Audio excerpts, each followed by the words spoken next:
that way to the present day. Every single translation, whether it's the King James translation or whatever, it has been, "Oh, Lucifer."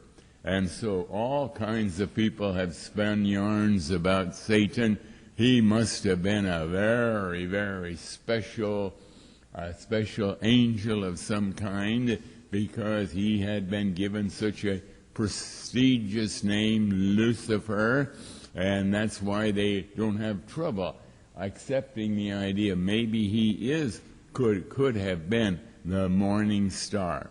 The fact is, and one thing that has given credence to the idea that maybe God had given this special angel because he is a fallen angel, had given this fallen angel a name, is because there are 4 other words in the Bible that frequently theologians have identified with the angelic world.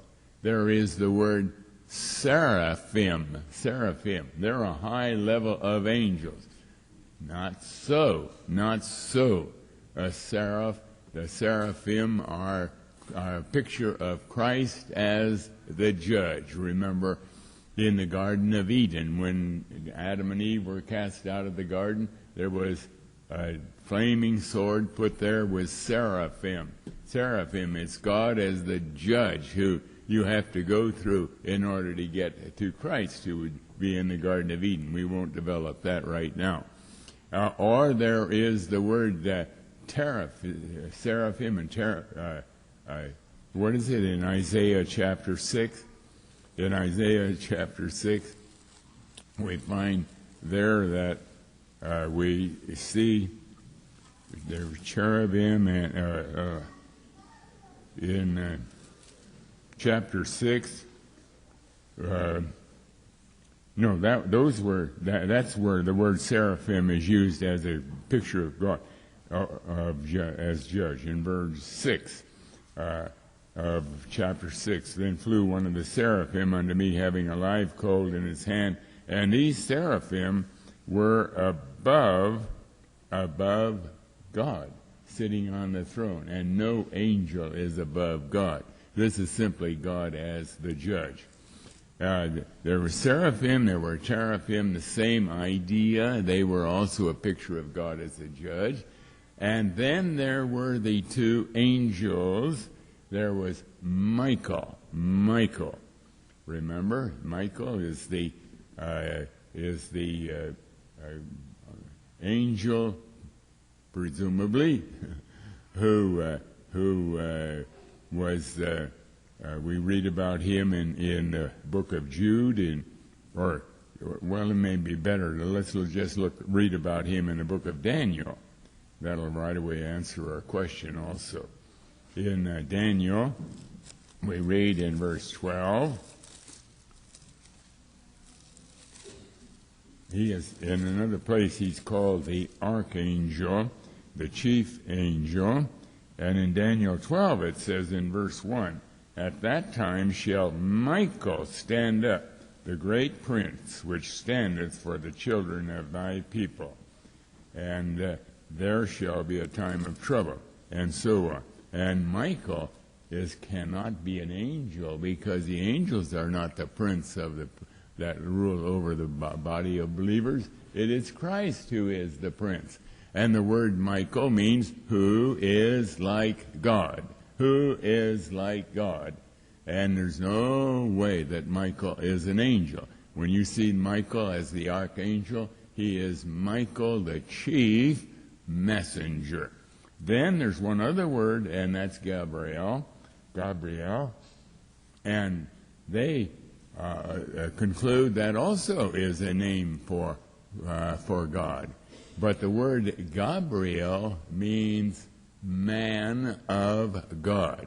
Gabri is a word, or gabar, that's the same Hebrew word, letters, is a word that is translated several places as man, and El, that's God, man of God.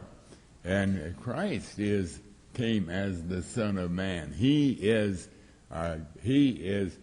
typified by the name Gabriel. And Christ, of course, has taken a whole lot of different names to illustrate various aspects of his being, so we're not surprised to see him also named as Gabriel.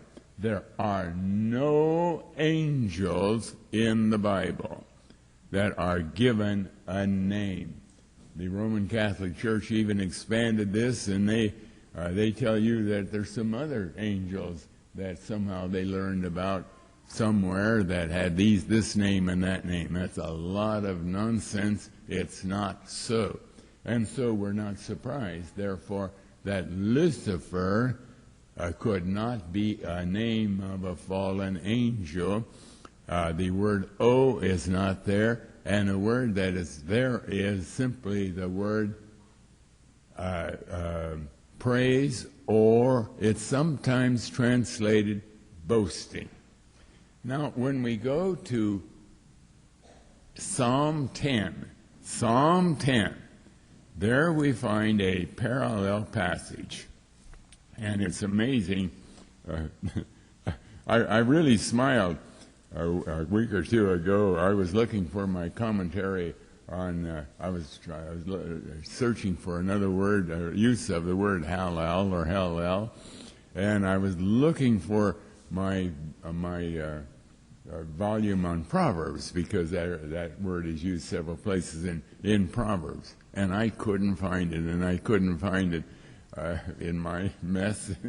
It got underneath something, and so then, I saw a book, Psalms, and so I saw that there was a verse in Psalms that looks interesting, and lo and behold, the Lord directed me. I just felt confident. The Lord directed me to Psalm 10. Psalm 10, oh my, it is a honey of a passage compared with when we tie it into Isaiah 14. In Psalm 10, we read in verse 2, "The wicked in his pride doth persecute the poor. Let them be taken in the devices that they have imagined. For the wicked," now incidentally, these are all masculine, singular words. When it's talking about the wicked here, it's not talking about the wicked in general.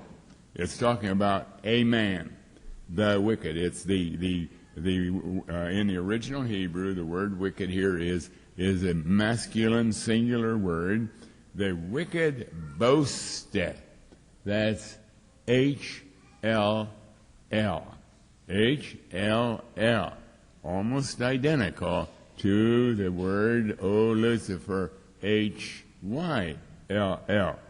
The wicked boasteth of his heart's desire, and blesseth the covetous, whom the Lord abhorreth.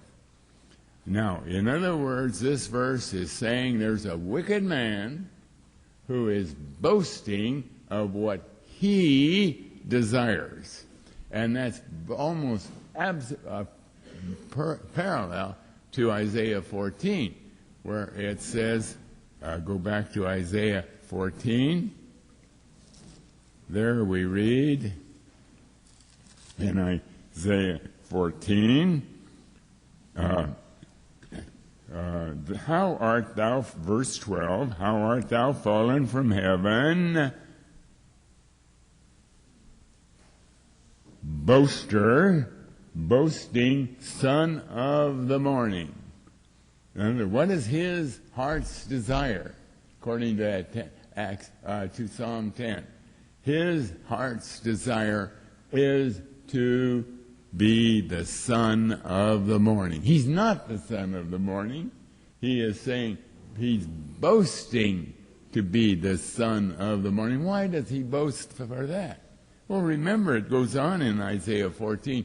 He wants to be like the Most High. Well, how does the Most High identify in the Bible? As the Son of God, as the giver of light, as the S-U-N that rises with healing in his wings. He wanted to be like Christ. He wanted to be the son of the morning.